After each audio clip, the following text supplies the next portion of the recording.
Of CBSE board class 10th class 12 compartment batch. बच्चों, अब जो कल मैंने आपको एक वीडियो बनाया था जिसमें आपको कंपार्टमेंट का जो सेकंड एग्जाम है उसके बारे में डिटेल्स दी थी। आज हम कुछ और इम्पोर्टेंट टॉपिक्स पे डिस्कस करने वाले हैं। लुकिंग एट द कमेंट्स, मैं आप लोगों के सारे डाउट्स क्लियर कर देना चाहती हूँ। जिन बच्चों ने कंपार्टमेंट या इम्प्रूवमेंट एग्जाम दिए थे, ठीक है, इम्प्रूवमेंट एग्जाम वाले बच्चे, अगर आपके मार्क्स अप हो गए हैं तो फिर आपका नया मार्कशीट बनेगा। अगर डाउन हो गए हैं तो फिर आपको नए मार्कशीट की जरूरत नहीं है, आपका पुराना मार्कशीट ही वैलिड होगा। ठीक है, तो आपको टेंशन की जरूरत नहीं है। Yes, but the thing is कि अगर आपका 75% क्राइटेरिया मीट नहीं हुआ है तो फिर जेई में आप अप्लाई फिलहाल नहीं कर पाएंगे। ठीक है, अब अगर हम इम्प्रूवमेंट वाले बच्चे का हो गया, कंपार्टमेंट की बात करें तो जब बोर्ड एग्जाम होता है ना, अगर बच्चे उसको क्लियर नहीं कर पाते और कंपार्टमेंट आती है इन एनी सब्जेक्ट, 1 और 2 subject, 1 subject for class 12 and 2 subjects for 10th, तो आपको टोटल 3 चांसेस मिलते हैं कंपार्टमेंट क्लियर करने का। और जब कंपार्टमेंट एग्जाम होता है ना, तो वहाँ पे सिर्फ उस सब्जेक्ट का एग्जाम होता है जिसमें आपका बैक लगाता है, यानी कि जिसमें आप पास नहीं हो पाए थे। ठीक है, तो पहला जो एग्जाम था वो अभी आपका हो गया है जुलाई अगस्त वाला। ठीक है, जुलाई वाला अगस्त में आपकी रिजल्ट आ गई, तो 1 chance gone, 2 more chances are there, है ना। और अब की जो चांस है आपका, उसमें वक्त भी बहुत है। जो आपका सेकेंड अटेम्प्ट है वो फरवरी 2024 में होने वाला है। ठीक है, तो इसको हमें बहुत अच्छे से यूटिलाइज करना है। अगर कोई बच्चा यहाँ पे क्लियर नहीं हो पाया तो then the third chance will be कि सेशन 2024 का जब कंपार्टमेंट एग्जाम होगा उसके साथ आपके सेशन के बच्चे बैठ पाएंगे, अगर ये वाला क्लियर नहीं हुआ तो। जिन बच्चों का थर्ड अटेम्प्ट क्लियर नहीं होगा then the student will be considered fail, फिर उसको अगले साल यानी कि 2025 में पूरे सब्जेक्ट का रिपीट पेपर देना पड़ेगा। ये रूल्स है। ठीक है, इसको देखकर डरने की जरूरत नहीं है। ये जो हमारा सेकेंड चांस है इसको बेहतरीन तरीके से यूटिलाइज करो। देखो, रिजल्ट बुरा आया, अग्रीड। अब क्या है कि आपके पास एक ऑप्शन है वेरिफिकेशन का। If you have actually written और आपके साथ इनजस्टिस हुआ है तो then definitely go for verification. हालांकि उसमें पैसे लगते हैं और बहुत ज़्यादा लगते हैं, ये बात तो सही है, बट सीबीएसई के जो नॉर्म्स हैं you will have to follow that. ठीक है, बेशक हैशटैग वी वांट जस्टिस बहुत ज़्यादा ट्रेंड कर रहा है, but looking at the CBSE जो कि बोर्ड है वो कुछ करता नहीं है इन सब चीज़ों को लेकर के। ठीक है, ये ट्रेंड कर रहा है। अभी आपको एग्जाम हुए थे तब भी सीबीएसई वाज ट्रेंडिंग, बट जिस तरीके से कॉपी चेकिंग हुई दैट इज़ वेरी डिसअपॉइंटिंग। तो अच्छी बात ये है कि आप पढ़ लो, वेरिफिकेशन करवा लो अगर आपको सच में लगता है। कई ऐसे बच्चे जिनका मैसेज ऐसा है कि 50-50 मार्क्स का लिखा है and they have got 3 marks 5 marks, तो इन लोगों को वेरिफिकेशन करानी चाहिए। अगर आपने 10 नंबर का लिखा है और आपको 6-7 आया तो फिर आपका वेस्ट ऑफ मनी है। ठीक है, then don't go for it.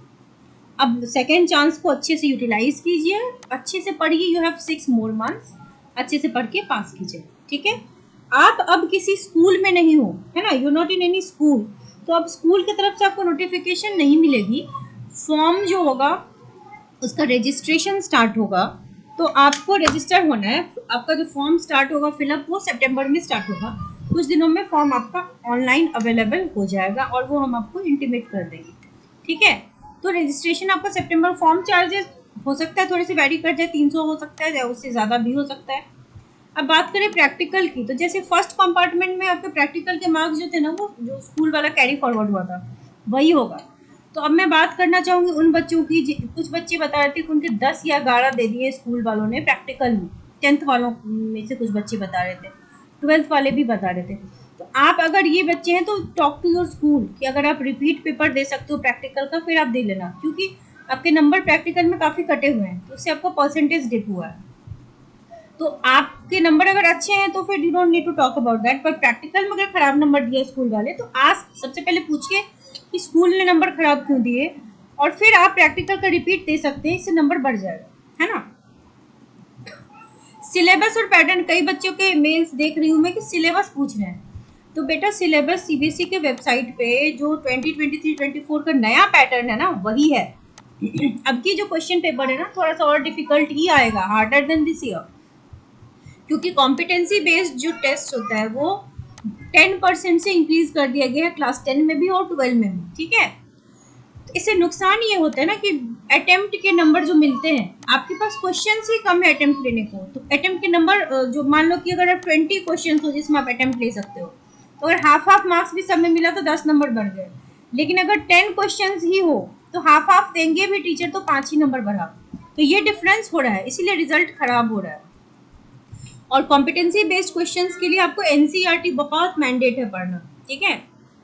Exams का जो एडमिट कार्ड होगा, फॉर्म फिलअप करोगे सितंबर में, एग्जाम चूंकि फेब से स्टार्ट होगा, मिड ऑफ फेब से, तो या तो जनवरी लास्ट या फर्स्ट वीक ऑफ फेब में आपका एडमिट कार्ड आएगा, करेक्ट। तो और इंटरफ्रेंस स्कूल का होना नहीं, एवरीथिंग इज डन बाय, मतलब ऑनलाइन जो फॉर्म्स होंगे वो सीबीएसई का पोर्टल ओपन होगा और आप कर सकते हो, ठीक है। अब मैं पहले आपको बता दूं कि वेरिफिकेशन के लिए जो है साइट आपका जो है, देखो डेट आई हुई है, आप जाकर के वेरिफिकेशन वाले वो कर लो, 10th और 12th दोनों वाले, जिन बच्चों को लगता है, क्योंकि आपको तीनों चीज़ करानी पड़ेगी स्टेप बाय स्टेप।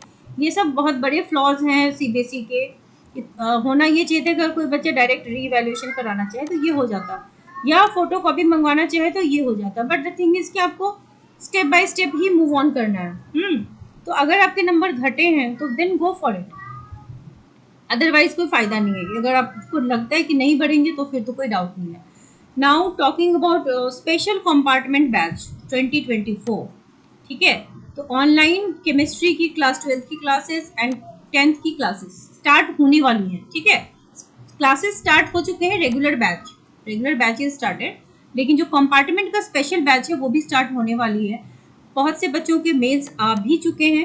तो if you are really interested, classes जो है वो जूम से होंगी, सितंबर में स्टार्ट होंगी एंड 6 महीने का टोटल कोर्स होगा। अब क्या है ना कि अभी जो एग्जाम दिया था आपने, आपको 1 महीने का टाइम मिला था पढ़ने का, अब की 6 महीने आपको वक्त मिलेगा। इसमें आप प्रॉपर एनसीईआरटी पढ़ोगे, PDF of highlighted PDF of NCERT will be shared with you, ताकि आपको पता है कि आपको क्या क्या पढ़ना है।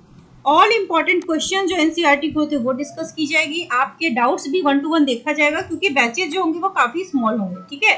And there will be a monthly fee that will be notified to you, so do not delay. सितंबर में क्लास है, अभी अगस्त में आप जितनी जल्दी से जल्दी रजिस्टर हो जाओ उतना अच्छा है, और गारंटीड है कि आप बहुत अच्छे नंबर से पास होगे। But the only one thing is कि आपको क्लासेस अटेंड करनी होगी। कई बार होता है कि कंपार्टमेंट के बच्चे क्लास अटेंड ही नहीं करते, ठीक है। कई बच्चे वो फीस पे कर देते, they do everything but they do not, वो क्लास ही एंटर नहीं करते। तो ऐसे में फिर अगर आप क्लास नहीं आओगे फिर पास करना फिर तो मुश्किल है, ठीक है। अदरवाइज अगर आप क्लास में एक्टिवली आ रहे हो, सुन रहे हो, तो आपको पास होने से या अच्छे नंबर लाने से कोई रोकेगा नहीं। और जो कंपार्टमेंट के स्पेशल बैचेज है वो यूजुअली बहुत कम आपको यूट्यूब पे दिखेंगे या कहीं भी, ठीक है। रेगुलर बैचेस बहुत से बनते हैं, कंपार्टमेंट के बैचेस स्पेशली बहुत कम टीचर्स बनाते हैं। तो आप ज्वाइन कर लो एज सून एज पॉसिबल, ताकि अभी से आप पढ़ने लगो। एंड इंपॉर्टेंट क्वेश्चंस की series for class 12 chemistry has been given, 30 important questions for every chapter is there on YouTube, और इसकी जो लिंक है वो डिस्क्रिप्शन बॉक्स में दे दी जाएगी, तो आप वहाँ से क्वेश्चंस देख सकते हैं for solving PYQs, and these are very important and most expected question. So wish you all the very best.